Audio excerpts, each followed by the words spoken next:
Mga nagpapahinga ng mga siklista dito sa Bacau.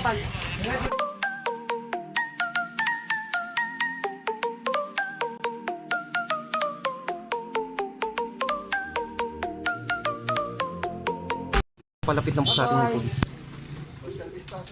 Ayan. Yan na naman po, pinapangaralan po yung mga tao po dito.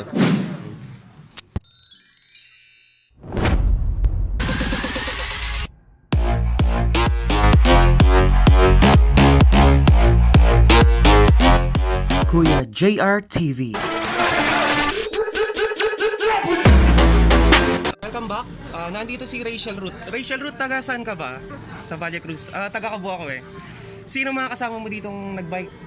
Adrian. Ay, sila Adrian ano. Ilang taon ka nag-start na magbike? 15 po yan. 15, so 2 years ka na nagbabike. Ano yung gamit mo? Road bike or mountain bike? Dati po mountain bike. Ano ang mas gusto mo, mountain bike or road bike? Pareho. Pareho. Para sa trangista. Ayan. So, nung sikat na vlogger, taga doon din ako sa Parañaque, taga Santo Niño. Sa Kaingin nakatira sila Lloyd Cadena noon eh. Nag-message na siya sa akin dapat pag-uusap namin kasi nga pinagtatanggol niya kasi yung yung isang kaibigan si Madam Ivan. Nagka-conflict kami noon eh. Hindi ko alam na yung na pala yung last message niya sa akin. Talagang hindi kompleto yung YouTube kapag walang Lloyd Cadena eh. No? Ayan. Ay, nandito pala si Mark Daniel. Tara dito. Siya pala yung ikaw ba yung kanina? Kasama ni MJ?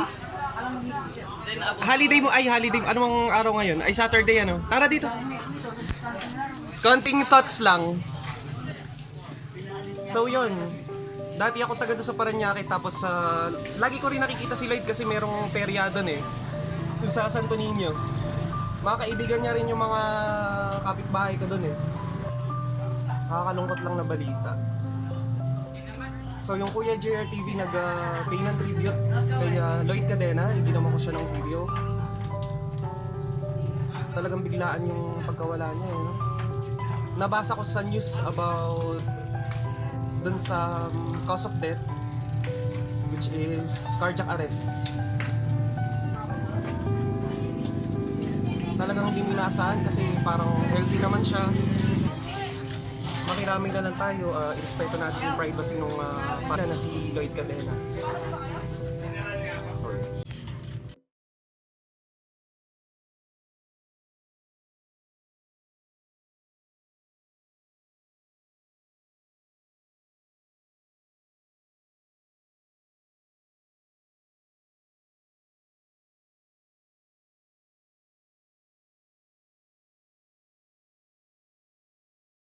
Healthy living muna tayo. Muna? Dapat palagi. Healthy living kasi, di ba, life's so short. Hindi nga na, nag-e-enjoy ka nga, kaya kailangan naman healthy living ka, di ba? Kaya hindi na muna ako magsa-soft drinks. Tubig-tubig muna, tinapay, ayan. Damihan na inom ng tubig. Kailangan 6 to 8 glasses a day ang iniinom. Kasi yung body natin nagpapawis, na umiihi ka, tsaka nagsasalita, kailangan ng water. I-hydrate mo yung sarili mo, di ba? 6 to 8 glasses of water. Kasi yung brain natin na to, di ba yung iba, madalas nahihilo? 80% ng brain natin gawa sa tubig, kaya kailangan nare-replenish yun. Kapag nagpupuyat ka, may bisyo ka, naninigarilyo, uminom na alak, doble yung baba ng water. So kailangan napapalitan. Nag-uumpisa yan sa simpleng headache, nagiging migraine, tapos nagiging dizziness, hanggang sa nawawala ka na sa balanse or vertigo na tinatawag. Kaya mahalaga na malakas ka uminom ng tubig.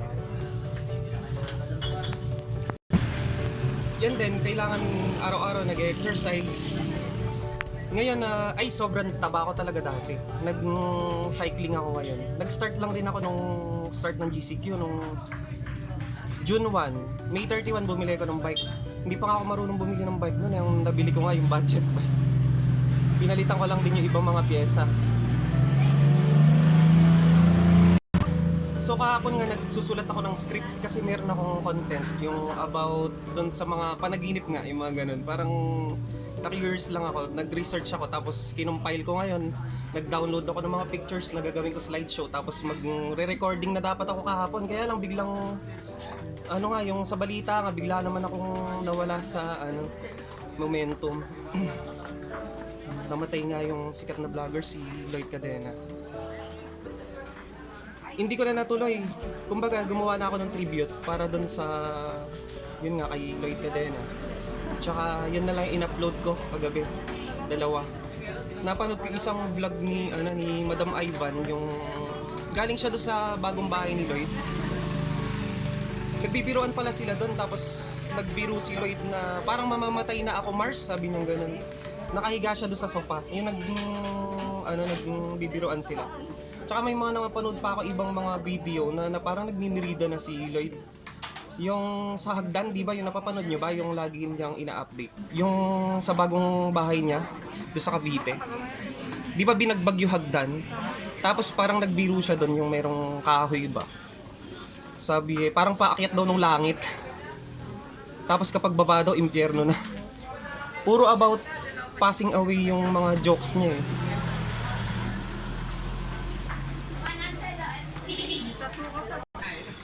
Nahihiya tuloy ako. Yung pa yung huling message sa akin ni Lloyd Cadena, yung about nga doon sa friend nga niya. Di ba normal lang naman yun? Kapag yung in trouble yung friend mo, di ba tutulungan mo? Yun nga, may nagka-conflict kasi kami nung isang vlogger, si Madam Ivan Vivero. Yun. Nag-message ka agad sa akin si Lloyd Cadena nga, na yun nga. Pinagtatanggol niya yung friend niya. Yun. Normal lang din naman yun. Tsaka nire-respeto ko rin naman siya. Kahit hanggang sa huling sandali ng buhay niya, di ba, nag-post pa siya sa Twitter. Sabi niya, 11/11, healing for everyone, sabi niya gano'n. Tumulong pa siya doon sa mga bata, yung mga nangangailangan ng tablet, ng laptop, yung mga gano'n. Kasi di ba, online class na ngayon eh. Kahit huling sandali ng buhay niya, talagang pagtulong pa rin yun nasa isip niya. No? Tsaka yung mother niya, tinupad niya yung pangarap ng mother niya, yung magkabahay. Binila niya ng bahay. Pero paulit-ulit niya nga sinasabi doon sa vlog, sabi niya, hindi pa daw bayad yung bahay. Talagang kinuha niya yung para hulugan, para medyo magaan, di ba? Medyo marami rin kasi siyang sinusuportahan siguro, or marami pa siyang mga ibang investments. So magandang choice yung niya, yung pagpagawa ng bahay dun sa mama niya. Nakakatuwa nga, araw-araw nag-a-update siya yung mga improvement doon sa bahay. Kasi marami rin naging problema doon sa tubig, sa hagdan, yung mga ganun, di ba? Mga kulang na gamit.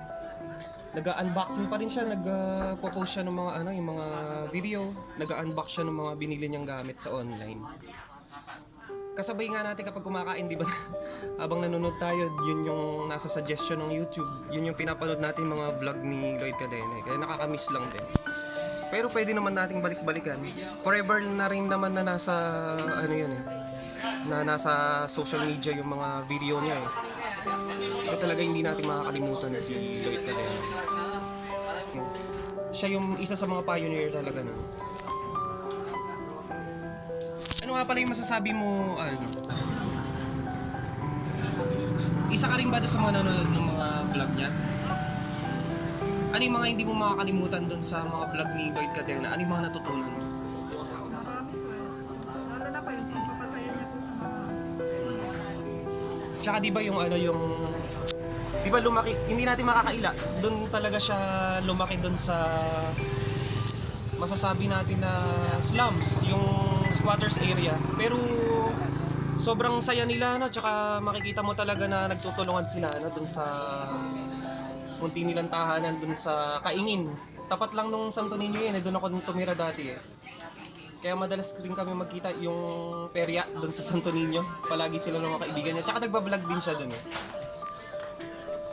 Hindi na rin ako nabalik ng Paranaque kasi mula nung quarantine nga. Umuwi na ako dito sa Nueva Ecija. Hindi na ako nakabalik nung Paranaque. Tsaka nahilig na sa pagbabike. Tsaka nag-start na rin ako ng vlogging. Actually, matagal na akong merong YouTube account nung 2007 pa. Nung in-apply ko for monetization, maraming copyright strike. Kaya yung ni-remove ko lahat, tapos back to zero siya. Pero ngayon, madali naman na ma-reach yung 4,000 watch hours kasi meron na ako 5,000 plus na mga subscribers. So, 3,000 na lang na watch hours. Bubunuin. Mga 15 to 20 vlogs pa ang projected ko para bago monetize. Kaya support lang kayo dyan, subscribe, turn on the notification bell para sa updates.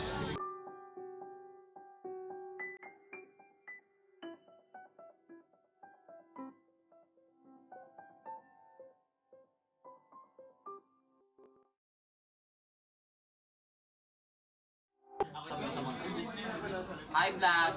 Welcome to my guys!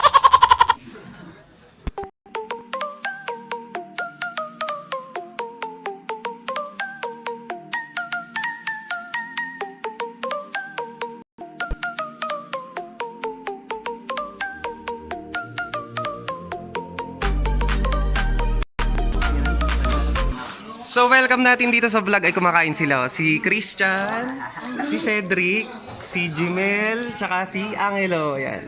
Sila yung mga nagpasimula ng channel natin eh. Yan. Nakaakyat na sila nung tanawan eh. Nagpaiwan kasi ako dahil nasira yung shifter ko. Hindi ako pwede umakyat. Naka heavy gear eh. Yan.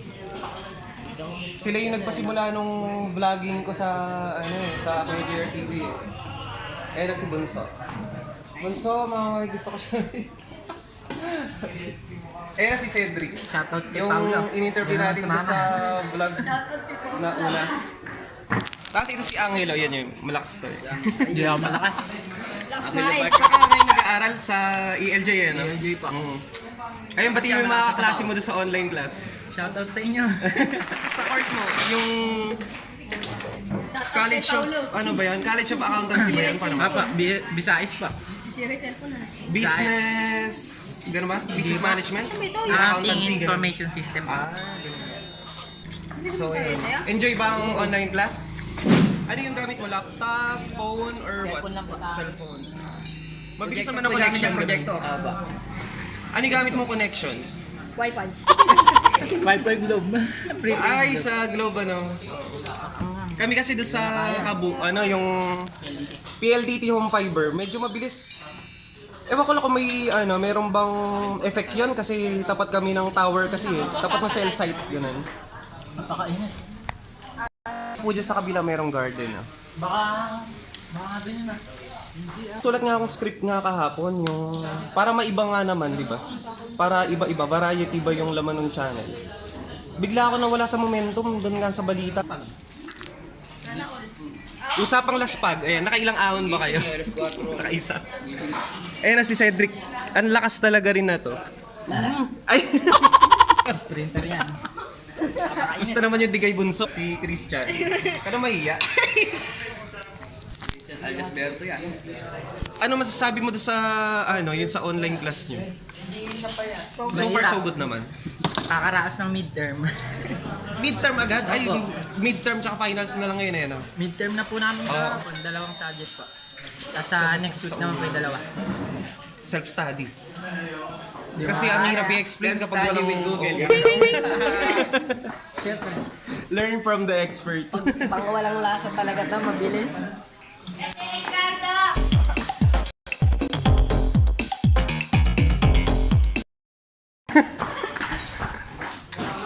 Oy, Angelo, yung mga klase mo lagi nanonood. I-shoutout mo naman. Ayan, anong section nyo ba?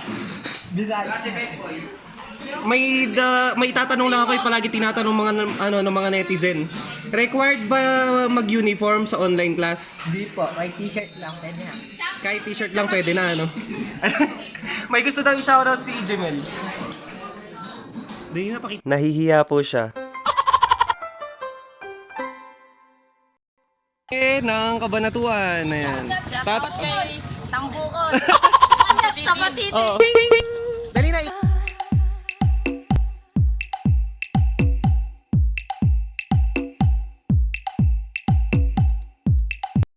Kami. And Christian.